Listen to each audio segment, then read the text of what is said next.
మత్తయి సువార్త 4వ అధ్యాయం. అప్పుడు యేసు అపవాది చేత శోధింపబడుటకు ఆత్మ వలన అరణ్యమునకు కొనుపోబడెను. 40 దినములు 40 రాత్రులు ఉపవాసముండిన పిమ్మట ఆయన ఆకలిగొనగా ఆ శోధకుడు ఆయన యొద్దకు వచ్చి, నీవు దేవుని కుమారుడవైతే ఈ రాళ్ళు రొట్టెలగునట్లు ఆజ్ఞాపించుమనెను. అందుకు ఆయన, మనుష్యుడు రొట్టె వలన మాత్రము కాదు గాని దేవుని నోట నుండి వచ్చు ప్రతి మాట వలన జీవించును అని వ్రాయబడి ఉన్నది అనెను. అంతటా అపవాది పరిశుద్ధ పట్టణమునకు ఆయనకు తీసుకుని పోయి దేవాలయ శిఖరమున ఆయన నిలువబెట్టి, నీవు దేవుని కుమారుడవైతే క్రిందికి దూకుము, ఆయన నిన్ను గూర్చి తన దూతలకు ఆజ్ఞాపించును, నీ పాదం ఎప్పుడైనను రాతికి తగులకుండా వారు నిన్ను చేతులతో ఎత్తుకొందురు అని వ్రాయబడి ఉన్నదని ఆయనతో చెప్పెను. అందుకు యేసు, ప్రభువైన నీ దేవుని నీవు శోధింపవలదని మరి ఒక చోట వ్రాయబడి ఉన్నదని వారితో చెప్పాను. మరలా అపవాది మిగుల ఎత్తైన ఒక కొండ మీదికి ఆయనను తోడుకొని పోయి ఈ లోక రాజ్యములన్నిటినీ వాటి మహిమను ఆయనకు చూపించి, నీవు సాగిలపడి నాకు నమస్కారం చేసిన ఎడల వీటన్నిటినీ నీకిచ్చేదనని ఆయనతో చెప్పగా, యేసు వాడితో, సాతానా పొమ్ము, ప్రభువైన నీ దేవునికి మ్రొక్కి ఆయనను మాత్రము సేవింపవలెను అని వ్రాయబడి ఉన్నదని. అంతటా అపవాది ఆయనను విడిచిపోగా, ఇదిగో దేవదూతలు వచ్చి ఆయనకు పరిచర్య చేసి. తలలు వంచుకుంటే ప్రార్థన చేసుకుందాం. ప్రభువా, నీకు స్తోత్రం నాయన. ఈరోజు వాక్యంలో నుండి మేము నేర్చుకోబోయే విషయాలను ప్రభువా మరి మాకు నేర్పించాలని మేము హృదయంలో ఉన్నటువంటి మాటలను వాటిని మాత్రమే మాకు నేర్పించండి. మీ కుమారుడు మా ప్రభు అయినటువంటి యేసుక్రీస్తు మాకు మాదిరిగా, మాకు ఆయన మా జీవితాలకు ప్రభువా మేము జీవించాల్సినటువంటి పద్ధతికి ఒక సూచనగా అలాగే మాదిరిగా ఉంటూ ఉన్నందుకు ప్రభువా మీ పాదాల సన్నిధికి వచ్చి మిమ్మల్ని కొనియాడుతున్నాం, మిమ్మల్ని ఘనపరుస్తున్నాం. మీ వ్యక్తిత్వం, మీరు జీవించిన జీవన శైలి ప్రభువా మాకు ఈనాటికి ఒక మంచి ఆదర్శప్రాయమైన జీవన శైలిని ప్రభువా మేము కలిగి ఉండటానికి మీరు మాకు ఇచ్చినటువంటి ఈ ఉదాహరణను బట్టి వందనాలు. అలాంటి జీవితాన్ని మేము జీవించడానికి సహాయం దయచేయమని యేసుక్రీస్తు వారి శ్రేష్టమైన నామంలో అడిగి వేడుకుంటున్నాం తండ్రి, ఆమెన్. మన ప్రభు అయినటువంటి యేసుక్రీస్తు ఆయన చూపించినటువంటి ఉదాహరణ, ఆయన జీవితంలో ఆయన మానవుడిగా నీలాగా నాలాగా ఈ లోకానికి వచ్చినప్పుడు తన మహిమను మన కొరకు విడిచిపెట్టి వచ్చినప్పుడు, తగ్గించుకుని వచ్చినప్పుడు ఆయన జీవించినటువంటి జీవన శైలిని మనము ఒక 2 లేకపోతే ఆయన పరిచర్య మొదలు పెట్టడానికి ముందు, ఆయన అద్భుత కార్యములు చేయటానికి ముందు దేవుని సన్నిధిలో పరిశుద్ధాత్ముడు ఆయనను కొనిపోగా ఆయన పొందినటువంటి ఈ శ్రమ లేకపోతే ఆయన శోధింపబడటం గురించి మనం మాట్లాడుకుంటాం. అయితే ఇదే పద్ధతిలో యేసుక్రీస్తు ప్రభువారు నూతన నిబంధనను తీసుకుని రాక మునుపు ఈ ప్రపంచంలోనికి మోషే ఒక నిబంధనను తీసుకొని వచ్చాడు. ఆ నిబంధనను తీసుకుని వచ్చినప్పుడు మోషే మరియు ఇశ్రాయేలీయులు కూడా కలిసి అరణ్యము అన్నటువంటి ప్రదేశంలో లేకపోతే అరణ్యవాసం చేశారు. ఆ అరణ్యవాసం చేసినప్పుడు మోషే మరియు ఇశ్రాయేలీయుల యొక్క అనుభవాలు ఎలా ఉన్నాయి, యేసు ప్రభువు ఈ 3 ప్రశ్నలలో 40 దినాల అరణ్యవాసంలో ఆయన గెలిచినటువంటి ఆ జీవితం ఎలా ఉంది అన్న కాంట్రాస్ట్, వాటి రెండిటి మధ్య భేదాలు చూసి మనం ఈరోజు నేర్చుకునే పని చేస్తాం. ఆయన యొక్క గొప్పతనాన్ని చాటే ప్రయత్నం చేస్తాం. యేసుక్రీస్తు ప్రభు వారు తీసుకొచ్చినటువంటి ఈ పరిచర్య మరి గడిచిపోయినటువంటి మోషే పరిచర్య కంటే ఎంతో గొప్పదని పౌలు భక్తుడు అలాగే హెబ్రీయులకు రాసినటువంటి పత్రిక కూడా చెబుతా ఉంది. అది కేవలము ముఖము మాత్రమే మెరిసే పరిచర్య అయితే, ఇది జీవితాలను తేజోమయం చేసే పరిచర్యగా హెబ్రీయుల గ్రంథకర్త చెప్పాడు. ఆ మాటలను గుర్తు చేసుకుంటూ మన ప్రభువుకు సమానులు ఎవరూ లేరు అన్న విషయాన్ని నేను మీకు గుర్తు చేస్తాను. మన ప్రభువును పోలిన వారు ఇంకెవరూ లేరు అన్న విషయాన్ని నేను మీకు గుర్తు చేస్తాను. మన ప్రభువు ఈ ప్రపంచంలో ఆయనకు సాటి అయినా మేటి అయినా ఎలాంటి పోలిక ఇంకెవరి దగ్గర లేదు అని చెప్పటానికి నేను ఈ పని చేసే ప్రయత్నం చేస్తాను. ద్వితీయోపదేశ కాండము 1వ అధ్యాయము 19వ వచనం ఎవరైనా చదివి వినిపిస్తారా? ద్వితీయోపదేశ కాండం 1వ అధ్యాయం 19వ వచనం. ఘోరమైన మహారణ్యములో నుండి వచ్చి అమోరీయులు మన్నెపు మార్గమున కాదేశు బర్నేయుకు చేరితిమి. ఈ మాటను నేను ఎందుకు మీతో చదివించాను అనంటే, ఈ అరణ్యము అనే అనుభవము ఘోరమైన అనుభవం. ఈ అరణ్యము అనేటటువంటి అనుభవం ఏదైతే ఉందో అది ఇశ్రాయేలీయులు కలిసికట్టుగా అనుభవించినటువంటి అనుభవం. ఈ అరణ్యము గుండా ప్రభువు ప్రతి ఒక్క విశ్వాసిని తీసుకుని వెళతాడు అన్నది మనకు కనిపించినటువంటి, అంటే బైబిల్ గ్రంథంలో వ్రాయించినటువంటి ప్రతి ఉదాహరణలోనూ ప్రతి భక్తుని జీవితంలోనూ మనం చూస్తాం. ఒకానొక సమయంలో అరణ్యము అనే అనుభవము ప్రతి జీవితంలోనూ వస్తుంది. అరణ్యము అనే అనుభవానికి, ఆ అనుభవం అంటే ఏమిటి అని అంటే ఒంటరితనము అనే అనుభవం, అందరూ విడిచిపెట్టబడినటువంటి, అందరి చేత విడిచిపెట్టబడినటువంటి అనుభవం, ఇక ఏ ఆధారము లేదు అన్నటువంటి అనుభవం, ఇప్పుడు నా పరిస్థితి ఏంటి అని ఆలోచించే అనుభవం. ఇలాంటి అనుభవాలు మనకు కూడా ఎదురవుతూ ఉంటాయి. అలాంటి పరిస్థితినే అరణ్య అనుభవం అని పిలుస్తారు. ఆ అరణ్యంలో దేవుడు అద్భుత కార్యాలు చేసి పిలిచినటువంటి ఈ ఇశ్రాయేలీయులు 10 అద్భుత కార్యాలు, 10 దేవతలుగా పిలువబడే వారిని ఛాలెంజ్ చేస్తూ, మీ బానిసత్వములో ఇక ఇశ్రాయేలీయులు బ్రతకరు అని చెప్పి వారిని పిలుచుకొని వచ్చినటువంటి దేవుడు. Let my people go so that they may celebrate, వారు ఉత్సవము జరిగించుకొనుటకు నా ప్రజలను పోనిమ్ము అని ఫరోతో చెప్పినప్పుడు, ఫరో హృదయం కఠినమైనప్పుడు దేవుడు ఫరో హృదయాన్ని కఠినపరిచాడు అన్నటువంటి మాట కూడా మనం చూస్తాం. దానికి నిజమైన అర్థముగా ఏం చెప్పాలి అని అంటే, ఫరోకున్నటువంటి పొగరు, ఫరోకున్నటువంటి అధికారం, ఫరోకున్నటువంటి వేరే దేవతలపైన ఆధారపడే స్వభావం, ఫరోకున్నటువంటి ప్రతి అండ, ఫరోకున్నటువంటి గర్వం, ఫరోకున్నటువంటి తన రాజ్యాధికారం, ప్రతిదాన్ని తుంచి తునాతునకలు చేసి తుత్తునీయులు చేసి వారి ముందు నుంచి ఇశ్రాయేలీయులను విడిపించుకుని నేను దేవుడిని అని చాటుకున్నటువంటి వైనం. ఆ వైనంలో ఇశ్రాయేలీయులను పిలుచుకున్నాడు. ఆ వైనంలో పిలుచుకోవటానికి మోషేని పంపించాడు. మోషే చేతి కర్ర ఫరోకున్నటువంటి అంత గొప్ప సైన్యాన్ని ఓడించింది. మోషే చేతి కర్ర అహరోను గడ్డము అక్కడ ఉన్నటువంటి ఫరో సైనికులందరూ తరుముతూ ఉంటే వారు ముందుకు వెళితే ఒక సముద్రం, వెనక చూస్తే ఒక ఉపద్రవం. ఆ ఉపద్రవం ఏమిటి అని అంటే కత్తులు కటారులు తీసుకుని, బళ్ళాలు తీసుకుని అప్పటి సూపర్ పవర్గా ఉన్నటువంటి ఐగుప్తు దేశము యొక్క సేనలు ఎదుర్కోవటానికి వస్తూ ఉన్నాయి. ఐగుప్తు సేనలు నరికేస్తాం, చంపేస్తాం అన్నట్లుగా వస్తూ ఉన్నారు. ముందుకు వెళ్ళాలంటే సముద్రం కనిపిస్తూ ఉంది. దేవుడు తన అద్భుత కార్యమును, అంటే ఎర్ర సముద్రాన్ని చీల్చి ఆరిన నేల మీద వారిని నడిపించాడు. ఆరిన నేల మీద వారిని నడిపించాడు. ఒకసారి కొరింథీయులకు రాసిన పత్రిక, 1 కొరింథీయులకు వ్రాసిన పత్రిక చూద్దాం. కొరింథీయులకు రాసిన 1 పత్రిక 10వ అధ్యాయం.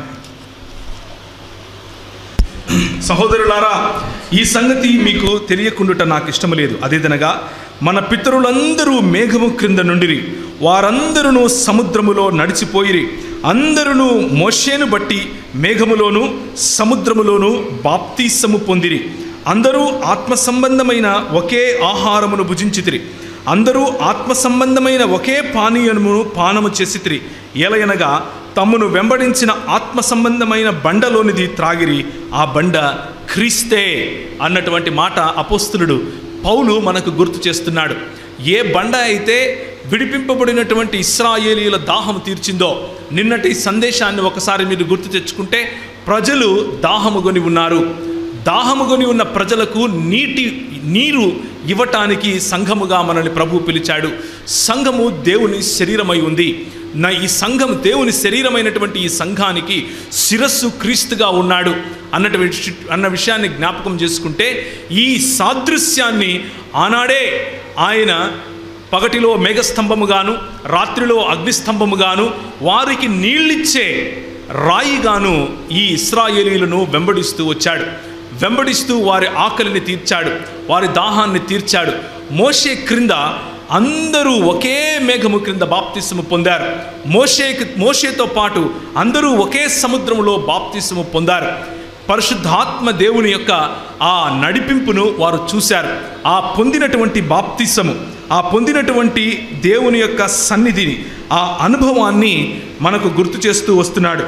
ఒకే ఆహారాన్ని భుజించారు, ఒకే నీటిని త్రాగారు. అయితే వారిలో ఎక్కువ మంది దేవునికి ఇష్టలుగా ఉండకపోయిరి గనుక అరణ్యములో సంహరించబడిరి.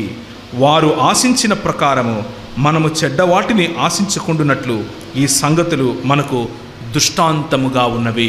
అంటే జరిగిపోయిన వాటిని చూసి నేర్చుకోలేని సమాజం ఏదైనా ఉంటే ఆ సమాజము జరిగిపోయిన తప్పులనే తిరిగి చేస్తుంది అన్న విషయాన్ని గుర్తు చేయటం కోసం, మరి జరిగిపోయిన విషయాల్లో మీరు నేర్చుకోవాల్సినటివి ఇవి అని నేర్పించటానికి, మీ పితరులు చేసిన తప్పులు ఇవి అని నేర్పించటానికి, మీ పితరులు ఇక్కడిక్కడ ఫలానా చోట దేవునికి విరోధముగా జీవించారు, దేవునికి విరోధముగా జీవించటం కారణంగా వారు బాప్తిసము పొందినప్పటికీ, వారు మోషే అనేటటువంటి నిబంధనలో ఉన్నప్పటికీ వారు తప్పిపోయారు, వారు నశించిపోయారు, వారు సంహరించబడ్డారు, సంపూర్ణ విశ్రాంతిలో ప్రవేశించలేకపోయారు అన్న విషయాన్ని జ్ఞాపకం చేయటం కోసం ఈరోజు మరి యేసుక్రీస్తు ప్రభు వారు పొందినటువంటి ఆ శోధన, యేసుక్రీస్తు ప్రభు వారు పొందినటువంటి శోధనను మన పితరులు అదే శోధనను పొందినప్పుడు ఎలా ప్రతిస్పందించారు, వారి ప్రతిస్పందనలో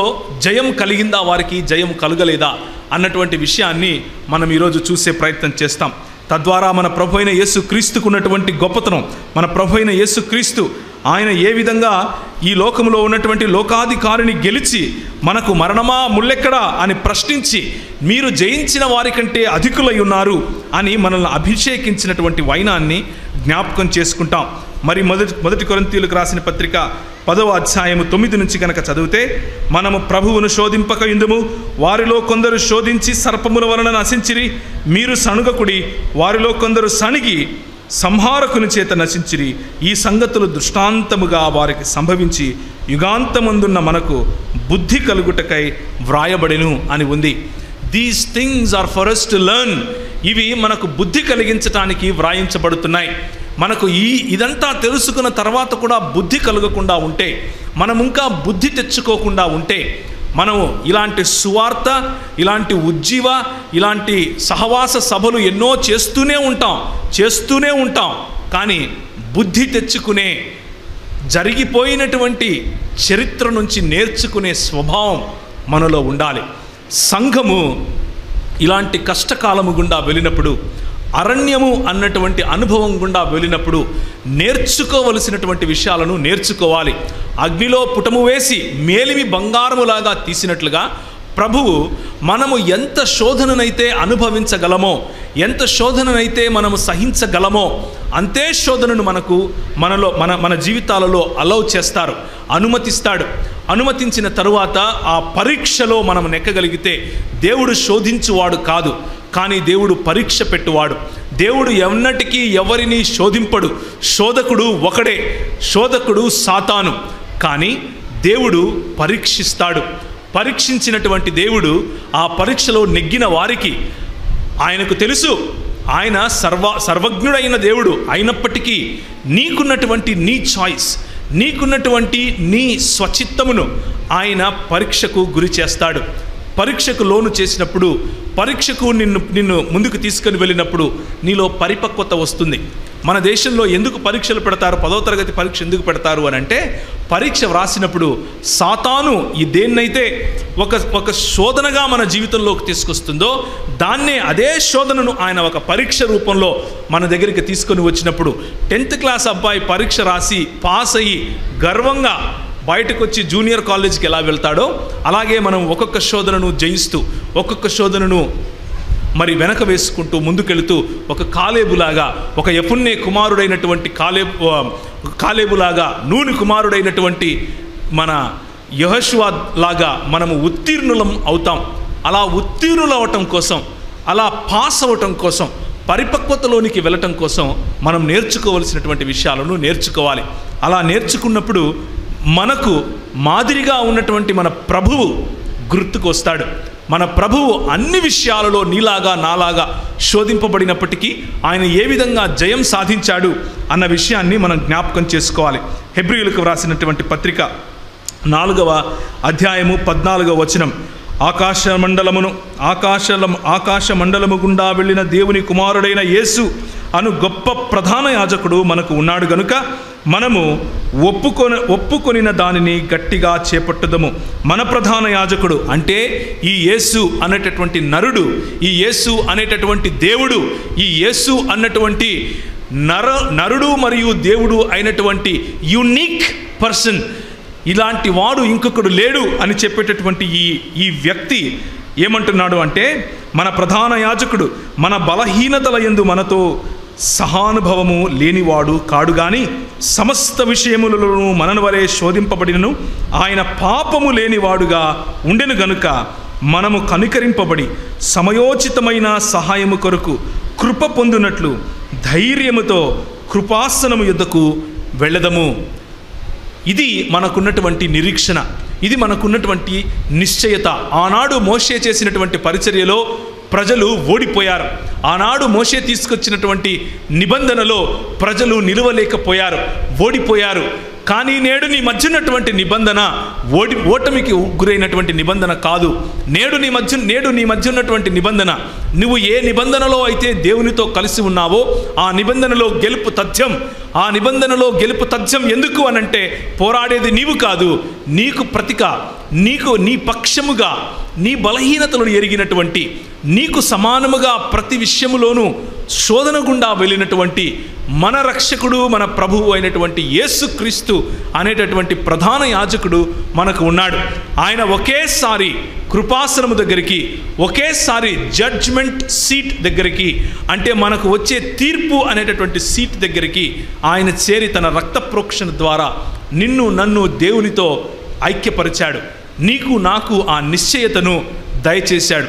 కాబట్టి యేసు ప్రభువు జీవితంలో ఆయన ఏ విధంగా ఈ అపవాదిని ఎదుర్కొన్నాడు, ఏ విధంగా ఎదుర్కొన్న తర్వాత ఆయన విజయాన్ని సాధించాడు అని చూస్తే, మన పితరులు ఏ విధంగా ఎదుర్కొన్నప్పటికీ ఓడిపోయారు, ఏంటి ఆ కారణాలు అని చూస్తే మనకు తేటతెల్లగా మన ప్రభువు యొక్క అసమానత అర్థమవుతుంది. నీకుంటే సమానుడు, నీతో నీలాంటి దేవుడు ఎవరైనా ఉన్నాడా అని అనటానికి సాధ్యపడుతుంది. కాబట్టి ఈరోజు కొన్ని నిమిషాలు మనము మన పితరుల యొక్క జీవితం వైపుకు చూద్దాం. మొదటి శోధన, ఆ శోధకుడు ఆయన యొద్దకు వచ్చి, నీవు దేవుని కుమారుడివైతే ఈ రాళ్లను రొట్టెలుగునట్లు ఆజ్ఞాపించుమనెను. అందుకు ఆయన, మనుష్యుడు రొట్టెల వలన మాత్రము కాదు గాని దేవుని నోట నుండి వచ్చు ప్రతి మాట వలన జీవించును అని వ్రాయబడి ఉన్నది అని అనెను. మొట్టమొదటిగా మనం అర్థం చేసుకోవాల్సిన విషయం ఏమిటి అనంటే, శోధకుడు ఏదో కొత్త విషయాలు తీసుకొని వచ్చి చూపడు. శోధకుడు దేవుని వాక్యంలో నుంచే మాట్లాడతాడు. నీకు వాక్యం తెలుసు అనంటే సాతాను చేసేది ఏంటి అనంటే, వీడికి వాక్యం తెలుసు, వీడిని వాక్యంతోనే పడేద్దాం అంటాడు, వాక్యంతోనే పడేస్తాడు. చాలామంది యవనులు, చాలామంది సేవకులు కూడా ఈ రోజుల్లో వాక్యము అన్నటువంటి ఈ నిర్మలమైనటువంటి కేవలము పాల వంటి ఈ వాక్యాన్ని అర్థం చేసుకోవటానికి, దాని యొక్క పరిధిని, దాని యొక్క కాంటెక్స్ట్ అంటే దాని యొక్క సందర్భాన్ని అర్థం చేసుకోకుండా కేవలము పైపైన మాటలు చూసుకుని తప్పుదోవ పట్టే అవకాశం కూడా ఈరోజు మనకు చాలా కనిపిస్తూ ఉంది. చాలామంది మైకులు పట్టుకుని క్రైస్తవ సంఘాన్ని గొర్రెలను ఏ విధంగా అయితే తోడేళ్లు చీల్చుకుని వెళ్ళిపోతాయో ఆ విధంగా సంఘము లోపల, సంఘము బయట ఈ వాక్యాన్నే వాడి మరీ మనల్ని శోధనకు గురి చేస్తూ ఉన్నారు. ఆ శోధనను ఎదుర్కోవాలి అని అంటే మన ప్రభు అయిన యేసుక్రీస్తు ఇచ్చినటువంటి ఈ ఫార్ములా జ్ఞాపకం చేసుకోవాలి. ఏంటి అనంటే, వాడు వాక్యముతో మాట్లాడితే ఈయన వాక్యముతోనే తిరిగి సమాధానం చెప్పాడు. ఆడు వాక్యముతో మాట్లాడితే ఈయన వాక్యముతోనే సమాధానం చెప్పాడు. 3 సార్లు అదే చేశాడు. వాక్యము ఇచ్చట కొంత అచ్చట కొంత వస్తుంది. వాటిని క్రోడీకరించుకొని సమగ్రమైనటువంటి దృక్పథం, సమగ్రమైనటువంటి ఒక దేవుని జ్ఞానము అన్నది సంపాదించుకోవటం నీ బాధ్యత, నా బాధ్యత, సంఘముగా మన బాధ్యత, సంఘ నాయకుల యొక్క బాధ్యత అన్న విషయాన్ని మనం ఈరోజు గుర్తు చేసుకోవాలి. ఇక్కడ మొదటిగా వచ్చినటువంటి శోధన ఏమిటి అని అంటే ఆహారం అనే శోధన. ఆహారం అనే శోధన ఎందుకు అనంటే 40 దినాలు ఆయన ఉపవాసం చేసి ఆయన ఆకలి కొని ఉన్నాడు. నీలాగా నాలాగా బలహీనుడై ఉన్నాడు. దేవుడేంటి బలహీనుడు అవటం ఏంటి అన్నటువంటి ప్రశ్న కొంతమంది క్రైస్తవేతర సోదరులకు కూడా వస్తూ ఉంటుంది. కొంతమంది క్రైస్తవులకు కూడా ఇది వస్తూ ఉండొచ్చు. అయితే దేవుడు ఏంటి, ఆయనకు బలహీనత ఏంటి అని అడగటానికి ముందు యేసుక్రీస్తు 100% మనుష్యుడు అన్న విషయాన్ని జ్ఞాపకం చేసుకోవాలి. 100% దేవుడు అన్న విషయాన్ని జ్ఞాపకం చేసుకోవాలి. ఆయనలో ఉన్న దేవత్వము ఎంత 100% దేవత్వమో ఆయనలో ఉన్నటువంటి మనుష్యత్వము కూడా 100% మనుష్యత్వము అని అంటారు. దీన్నే ఏమంటారు అనంటే దైవ మానవుడు అన్నటువంటి థియోలాజికల్ పదము ఇక్కడ వాడవలసి ఉంటుంది. ఈ దేవుడు తన దేవత్వమును తన ఉన్నట్లుగా మనకు చూపిస్తే ఆయన్ను చూసి మనం బ్రతికి ఉండలేము కాబట్టి, చచ్చిపోతాం కాబట్టి ఆయన తన మహిమను తగ్గించుకొని మనకు ఎంతగా అర్థం అవుతుందో, మనము ఎంతగా అవగాహన తీసుకోగలమో అంత అవగాహనలోనికి వచ్చి రక్తమాంసములు నువ్వు నేను ఎలా కలిగి ఉన్నామో అలా ఆయన కూడా తీసుకొని నీలాగా నాలాగా శోధనకు గురి అయ్యాడు. అయితే తేడా ఏమిటి అనంటే నీవు నేను శోధనకు గురి అయితే పడతాం, ఈయన శోధనకు గురి అయితే శోధకుణ్ణి జయిస్తాడు. మన ప్రభు అయిన యేసుక్రీస్తుకు ఉన్నటువంటి శక్తి అది. కాబట్టి ఈయనకున్నటువంటి ఈ బలహీనత, ఆహారం అన్నటువంటి బలహీనత జయించాలి. కాబట్టి పరిశుద్ధాత్మ దేవుడు ఈయనను, ఈ శోధకుడు వస్తాడు, శోధకుడు శోధిస్తాడు, ఆ స్థలము అరణ్యములోనికి నేను తీసుకుని వెళ్ళాలి అని పరిశుద్ధాత్మ దేవుడు ఆయనను తీసుకుని వెళ్ళాడు. ఈ శోధన, ఈ అరణ్యము అనేటటువంటి అనుభవం ఒకవేళ నీ జీవితంలో ఇప్పుడు గడుస్తూ ఉందేమో, ఆహారము అన్నటువంటి కొరత, లేకపోతే నీకు కావలసినటువంటి వనరులలో ఉన్నటువంటి కొరత ఒకవేళ నీ జీవితంలో ఇప్పుడు ఉందేమో, అలాంటి కొరతను తీసుకుని వచ్చి ఇదేం దేవుడురా, ఈ దేవుడి దగ్గరికి పోయినావు నువ్వు అని నిన్ను అపవాది మరి శంకించే విధంగా శోధిస్తూ ఉన్నాడేమో. ఒక్కసారి ఆగి నీ జీవితంలో జరిగే విషయాలను మరి పాతకాలంలో మన పితరులకు జరిగినటువంటి విషయాలతో పోల్చి చూసుకునే ప్రయత్నం చేద్దాం. సంఖ్యాకాండము 11వ అధ్యాయము. సంఖ్యాకాండము 11వ అధ్యాయము. వారి మధ్యనున్న మిశ్రిత జనము 4వ వచనము. వారి మధ్యనున్న మిశ్రిత జనము మాంసాపేక్ష అధికముగా కనపరచగా ఇశ్రాయేలీయులను మరలా ఏడ్చి మాకెవరు మాంసం పెట్టెదరు, ఐగుప్తులో మేము ఉచితముగా తినిన చేపలను, కీరకాయలను, దోసకాయలను, కూరాకులను, ఉల్లిపాయలను, తెల్లగడ్డలను జ్ఞాపకమునకు వచ్చుచున్నవి. ఇప్పుడు మా ప్రాణము సొమ్మసిలెను, మా మన్నా కాక మా కన్నుల ఎదుట మరేమీ లేదని చెప్పుకొనిరి. ఆ మన్నా కొత్తిమీర గింజవలే ఉండెను, చూపునకు అది బోళము వలె ఉండెను. జనులు చిరుగుచు దానిని కూర్చుకొని తిరుగుట విసిరి లేక రోట దంచి పెనము మీద కాల్చి రొట్టెలు చేసిరి. దాని రుచి క్రొత్త నూనె రుచి వలె ఉండెను. ఇది సమస్య. ఏంటి అనంటే మిశ్రిత జనము అంటే ఐగుప్తు దేశంలో ఇశ్రాయేలీయులను పిలిస్తే ఈ ఇశ్రాయేలీయులు ఏం చేశారు అనంటే ఐగుప్తు దేశం నుంచి కొంతమందిని తోడుకొచ్చుకున్నారు. ఒరే నాయనా, నిన్ను నేను పిలిచానురా, నీవు నా కోసం ప్రత్యేకించబడ్డావు, నిన్ను నేను ఒక సంఘముగా ఎక్లీసియాగా చేస్తున్నాను అని అంటే కొంతమంది కాళ్ళు అటు ఒకటి ఇటు ఒకటి ఉంటాయి. ఒక పక్క లోకంలోనూ ఒక పక్క సంఘములోనూ ఉంటాయి. అంటే దృక్పథ రీత్యా మనము ఇంకా సంపూర్ణంగా ఒక ఓడలోనికి రాని వారముగా ఉంటాం. కాబట్టి మిశ్రిత జనాన్ని కూడా వీళ్ళు పోగేసుకొని తెచ్చుకున్నారు. ఈ మిశ్రిత జనము ఏం చేస్తున్నారు అనంటే వీళ్ళలో మొదటి శోధన మొదలు పెడుతున్నారు. ఏంటా శోధన? ఆహారము అనే శోధన. ఆహారము అనే శోధన. వీళ్ళకంట దోసకాయలు, కీరకాయలు, తెల్లగడ్డలు, ఉల్లిపాయలు, మాంసము ఇదంతా ఉచితంగా వచ్చిందంట. ఎక్కడ? ఫరో దగ్గర ఉచితంగా వచ్చిందా? కొరడాలు పట్టుకొని తన్నుతే వచ్చింది. 400 సంవత్సరాలు బానిస బతుకుతే వచ్చింది. వాళ్ళు ఉండటానికి పెద్ద పెద్ద మహళ్ళు కట్టమని, వాళ్ళు చచ్చిపోతే బూడ్చిపెట్టడానికి పెద్ద పెద్ద పిరమిడ్లు కట్టడానికి వీళ్ళ బ్రతుకులు వాడుకున్నారు. వీరిని బానిసలుగా చేసి పీడించారు, హింసించారు. ఆ కొరడాలు గుర్తు రావట్లేదు, వాళ్ళు పెట్టినటువంటి హింసలు గుర్తు రావట్లేదు. వీళ్లకు డబల్ పని పెట్టండి అన్నటువంటి మాటలు గుర్తు రావట్లేదు. ఏం గుర్తొస్తుంది? ఉల్లిపాయ గుర్తొస్తుంది, తెల్లగడ్డలు గుర్తొస్తున్నాయి, చేపలు గుర్తొస్తున్నాయి, మాంసం గుర్తొస్తుంది, అల్లం వెల్లుల్లి గుర్తొస్తున్నాయి వీళ్ళకి. ఇదే క్రైస్తవుల ఈనాటికి ఇదే సమస్య. దేవుడు ఇచ్చిన దాన్ని మరిచి ఇంకా కావాలి, ఇంకా కావాలి, ఇంకా కావాలి అన్నటువంటి మిశ్రిత జన సమూహంలో ఉన్న ఆలోచనలు మనలో ఉంటాయి. మన ప్రభువు ఈ ఆహారము అనేటటువంటి ఈ చిన్న శోధనను ఆయన జయించాడు. కానీ మన పితరులు ఆ శోధనలో పడ్డారు. ఆ శోధనలో పడటం ద్వారా వాళ్ళు చేయాల్సిందల్లా ఏమీ లేదు. వాళ్ళకంట చెప్పులు అరిగిపోలేదంట. వాళ్ళకంట ఆ 40 సంవత్సరాలు వాళ్ళు నడుస్తూ ఉన్నప్పుడు చెప్పులు అరిగిపోలేదు, వారేసుకున్న బట్టలు చిరగలేదు. అంటే ఎలాంటి వనరులు దేవుడు ఇచ్చి ఉంటాడంటారు? ఎంత సంరక్షణ వాళ్ళకి ఇచ్చి ఉంటాడంటారు? అవన్నీ గుర్తు రావట్లేదు. ఏం గుర్తొస్తున్నాయి? మాంసము లేదు, దోసలు లేవు, కీరకాయలు లేవు, దోసకాయలు లేవు. ఇదే ఉదయం మనం మాట్లాడుకుంటున్నట్లుగా గింజలకు ఆశపడే స్వభావం. మనము ఇంకా గింజలకు ఆశపడే స్వభావంలోనే ఉంటాం.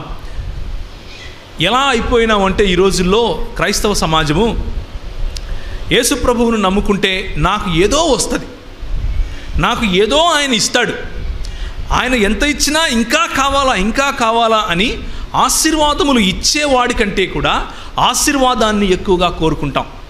ఆశీర్వాదములు ఇచ్చేవాడి సన్నిధి ఉంది, ఆ బండ వారి దగ్గర ఉంది, కావలసినప్పుడు నీళ్ళు ఇస్తున్నాడు. ఆశీర్వాదములు ఇచ్చేవాడి సన్నిధి వారి దగ్గర ఉంది, కావలసినప్పుడు సముద్రాన్ని సైతము 2 పాయలుగా చీలుస్తున్నాడు. కానీ వాళ్ళకేం కావాలి? దోసకాయలు, కీరకాయలు, తెల్లగడ్డలు, ఉల్లిపాయలు కావాలి. ప్రభువు ఈ ఆహారం అనే బలహీనతను, ఈ ఆహారం లేకపోతే భౌతికంగా నాకు కావలసినటువంటి నా అవసరతలు అన్నటువంటి బలహీనతను జయించడానికి వీళ్ళు జయిస్తారేమో, వీళ్ళు జయిస్తే బాగుంటుంది, నా సంఘము జయిస్తే బాగుంటుంది అని వారి స్వేచ్ఛకు వారిని విడిచిపెడితే వారేమంటున్నారు చూడండి. మోషేని దూషించటం మొదలుపెట్టారు, నీ సేవకుడిని బాధించటం మొదలుపెట్టారు. దేవుని సేవకుడిని దూషించి బాధించి గొనిగి సనిగి నానా హింసలు పెడుతూ ఉంటే మోషే వచ్చి అంటున్నాడు, ఈ సమస్త ప్రజలకు ఇచ్చుటకు మాంసము నాకెక్కడిది? వారు నన్ను చూచి ఏడ్చుచు తినుటకు మాకు మాంసమిమ్మని అడుగుచున్నారు. సమస్త ప్రజలను ఒంటిగా మోయ నా వలన కాదు, అది నేను భరింపలేని భారము. నీవు నాకిట్లా చేయదలిచిన ఎడల నన్ను చంపుము అంటున్నాడు. అంటే చివరికి మన నాయకులు ఆత్మహత్య చేసుకునేట్లుగా మనం వాళ్ళని సతాయిస్తాం. నేను చచ్చిపోతే బాగుండేది దేవా అనుకునేట్లుగా మన నాయకులను బాధించటం ఈరోజు డిమాండింగ్ క్రిస్టియానిటీ అయిపోయింది. క్రైస్తవ్యం ఈరోజు సేమ్ టు సేమ్, నిజానికి షేమ్ టు షేమ్. ఇదే పరిస్థితి. నాకు ఇంకా రాలేదు, నాకు ఇంకా కాలేదు, నాకు ఇది లేదే, నాకు ఇది లేదే, నాకు ఇది లేదే, నా కొడుకు పాస్ కాకపోతే సేవకన్నా ప్రార్థన చేయలేదు అనే పరిస్థితికి దిగజారాం.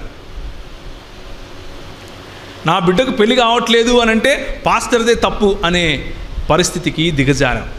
అలాంటి పరిస్థితుల్లో నాయకులు ప్రభు దగ్గరికి వెళ్ళి నన్ను చంపేయి ప్రభు అంటున్నాడు. మీకు ఒక సలహా ఇస్తాను ఈరోజు, ఆఫ్ ద టాపిక్, మనం ఎన్నుకున్నటువంటి సబ్జెక్టుకు కొంచెం పక్కగా.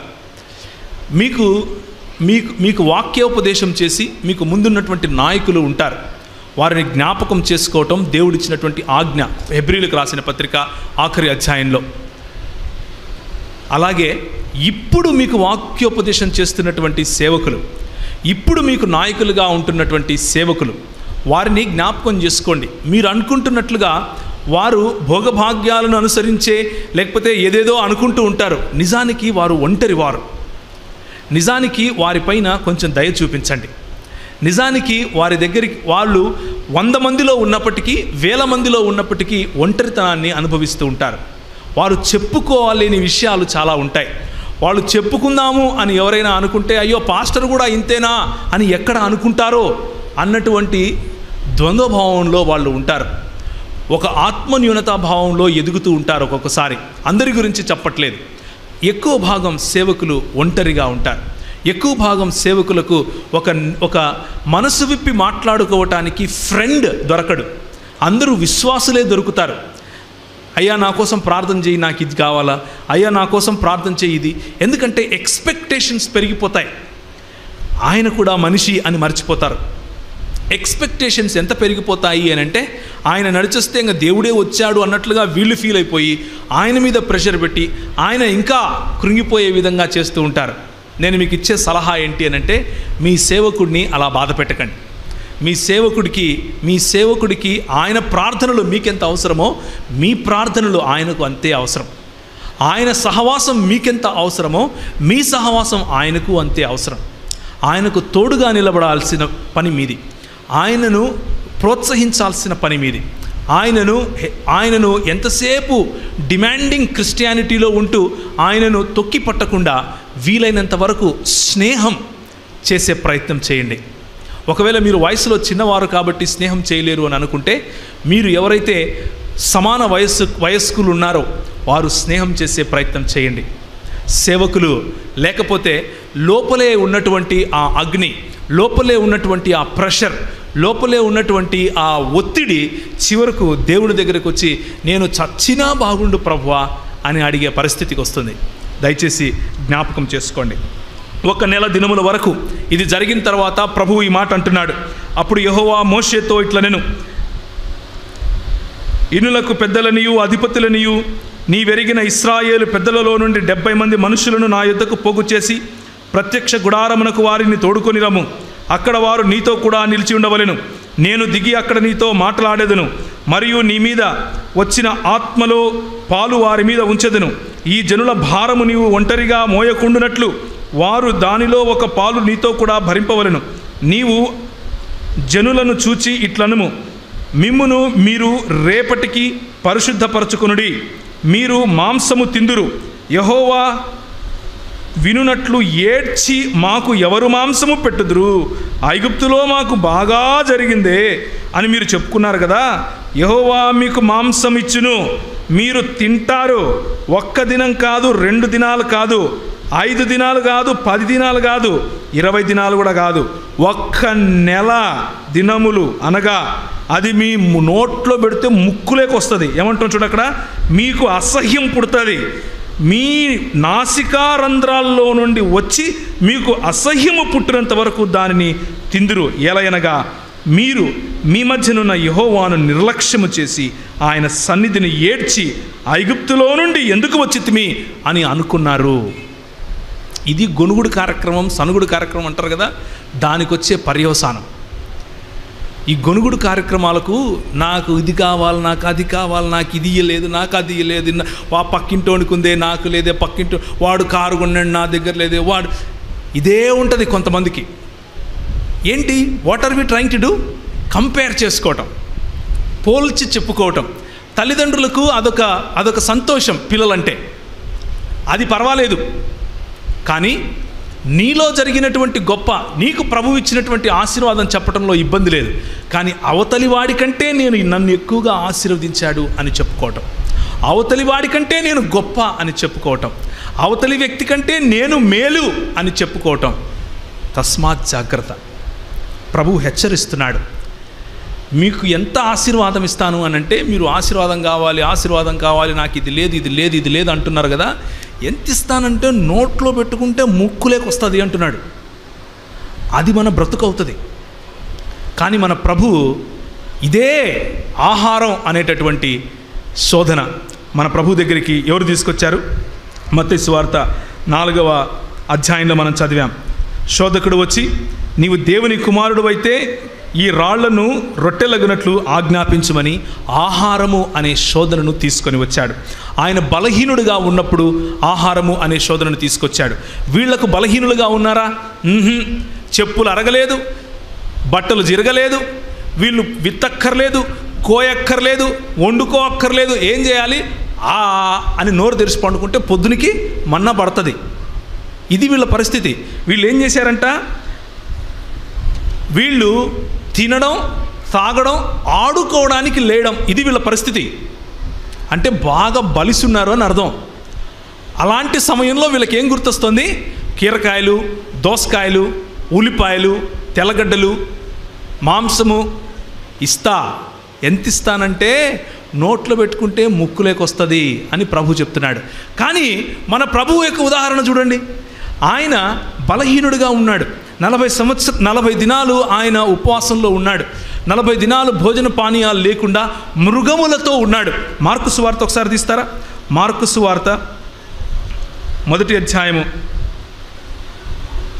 వెంటనే పరిశుద్ధాత్మ ఆయనను అరణ్యములోనికి త్రోసుకొని పోయెను. 12వ వచనం. ఆయన సాతాను చేత శోధింపబడుచు అరణ్యములో 40 దినములు అడవి మృగములతో కూడా ఉండెను అని ఉంది. ఎవరితో ఉన్నాడు? సర్వాన్ని సృష్టించినటువంటి దేవుడు, సర్వ సృష్టికి కారణభూతుడైనటువంటి వాడు, ఈ సకల సృష్టిలోనూ చరాచర జీవుల మధ్య ఆయన సంచరించగల ఆయన సర్వవ్యాపి అయినటువంటి ఈ దేవుడు మృగములతో ఉన్నాడంట.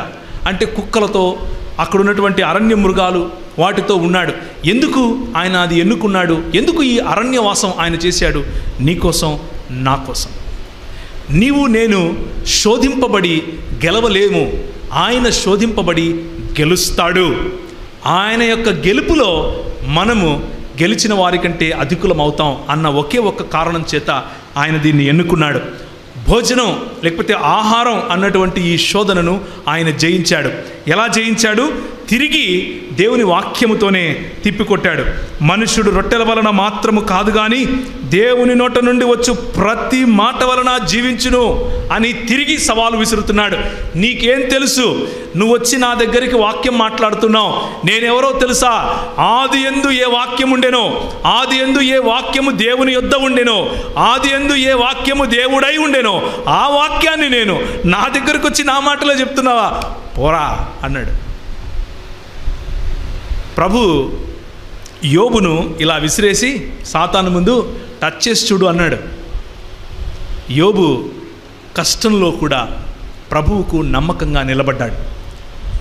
ఈరోజు మన ముందున్నటువంటి సవాలు ఏమిటి అని అంటే, సంఘానికి నిన్ను దేవుడు ఇలా విసిరివేయగలడా? నిన్ను విసిరివేసి సాతానుతో ఛాలెంజ్ చేయగలడా? ఛాలెంజ్ చేస్తే నువ్వు నిలబడగలవా?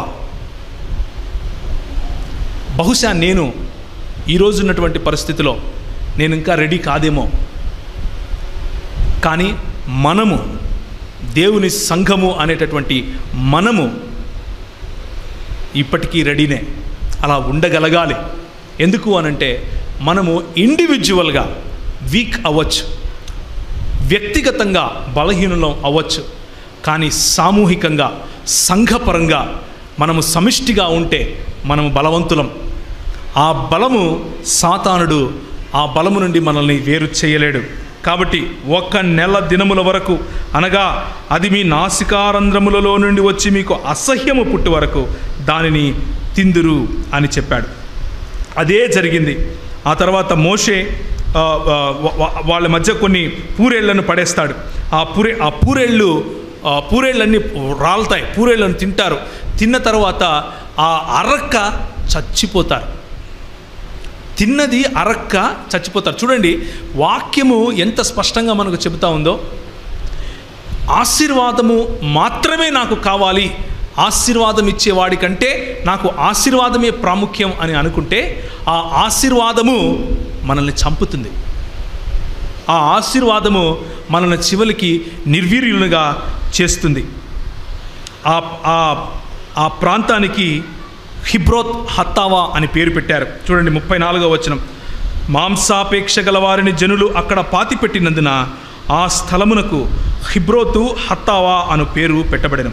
హిబ్రోతు హత్తావా అంటే అర్థం ఏమిటంటే దురాశ గల వాళ్ళ సమాధులు అని. దురాశ గల వాళ్ళ సమాధులు.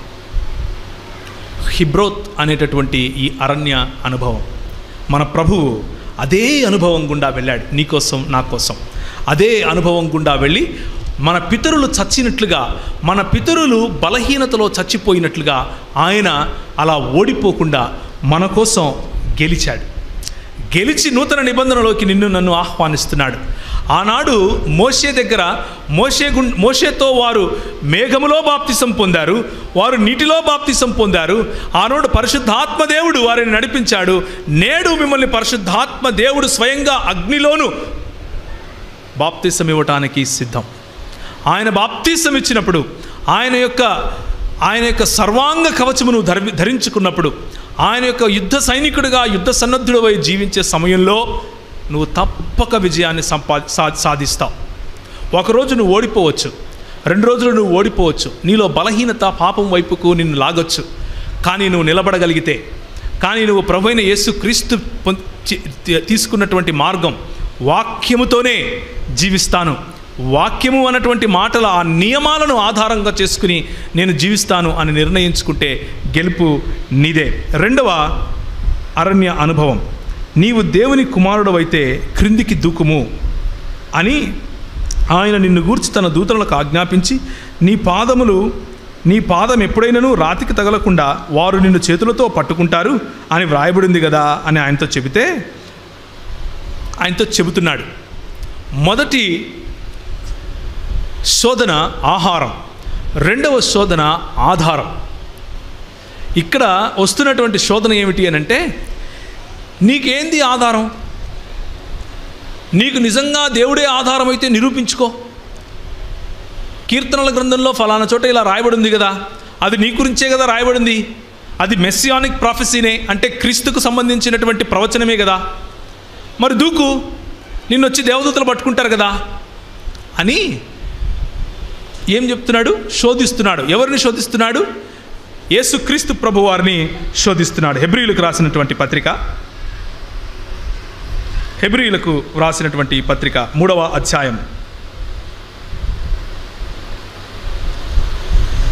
నేడు మీరు ఆయన శబ్దము వినిన ఎడల అరణ్యములో శోధన దినమందు కోపము పుట్టించినప్పటి వలె మీ హృదయములను కఠినపరచుకొనకుడి.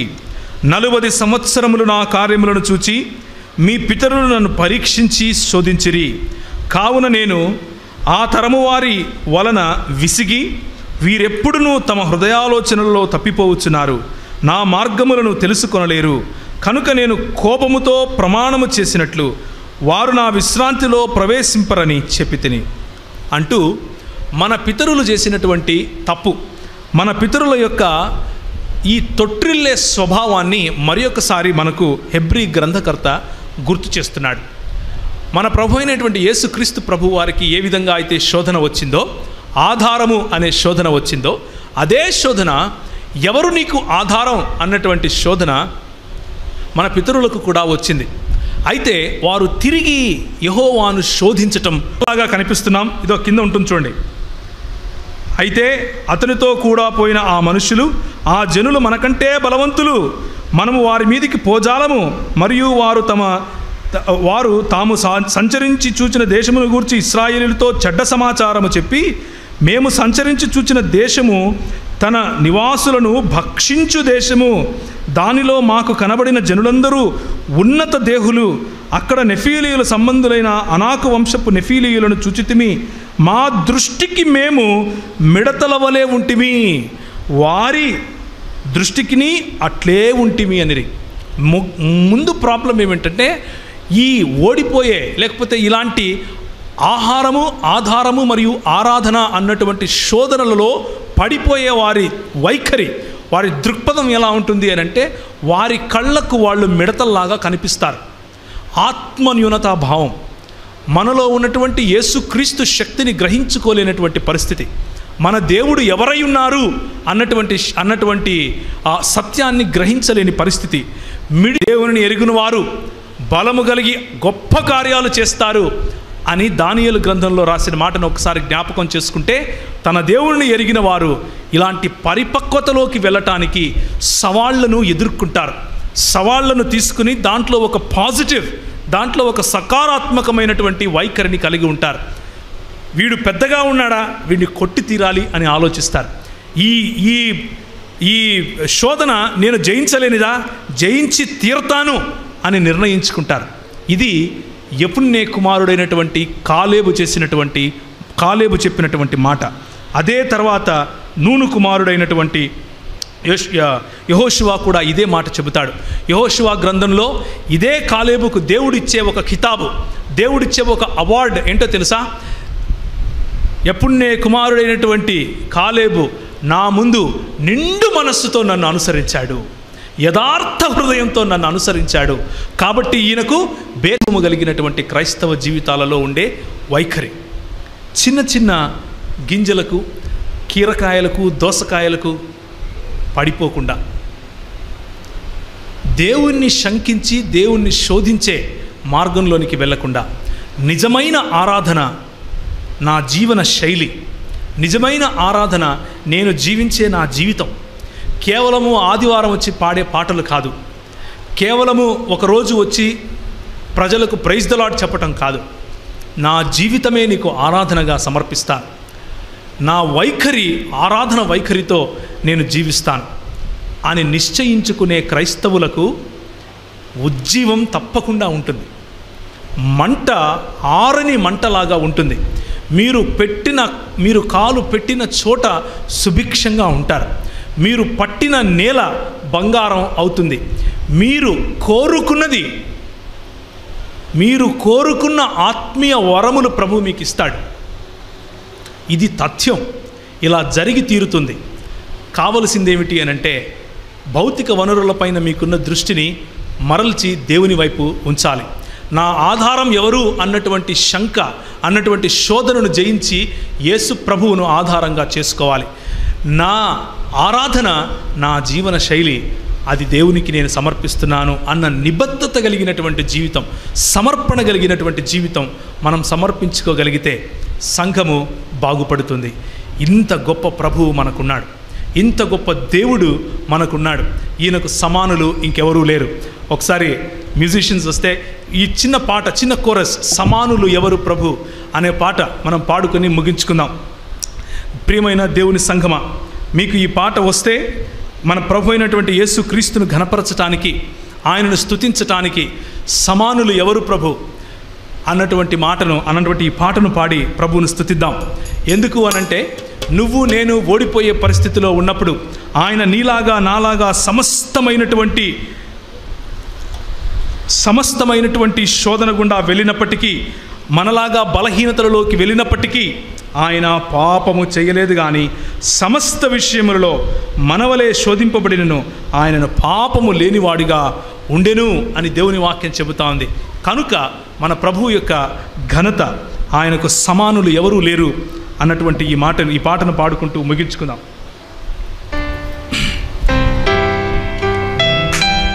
సమానులెవరు ప్రభో, నీ సమానులెవరు ప్రభో, సమానులెవరు ప్రభో, నీ సమానులెవరు ప్రభో, సమస్త మానవ శ్రమానుభవములు, సమస్త మానవ శ్రమానుభవములు సహించి వహించి ప్రేమించగల నీ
ఇది మన ప్రభు యొక్క ఘనత. ఆయనకు సమానులు ఎవరూ లేరు. ప్రవక్తలు వచ్చారు, గొప్ప గొప్ప భక్తులు వచ్చారు, కానీ అందరూ ఏ భేదము లేదు, పాపము చేసి దేవుడు అనుగ్రహించి మహిమకు దూరమయ్యారు, నువ్వు నేనుతో సహా. కానీ మన ప్రభు పాపాన్ని జయించి మనకు సమానత్వాన్ని దయచేశాడు. పాపాన్ని జయించి మనకు మన శ్రమ అనుభవాలలో, మన అరణ్య అనుభవాలలో ఆయన పాలు పంపులు పొంది మనకు విజయం దయచేశాడు. ఇలాంటి ప్రభువుకు తిరిగి మనం మన జీవితాలను సమర్పించుకుందాం. తలలు వంచుకుంటే ప్రార్థన చేసుకుందాం.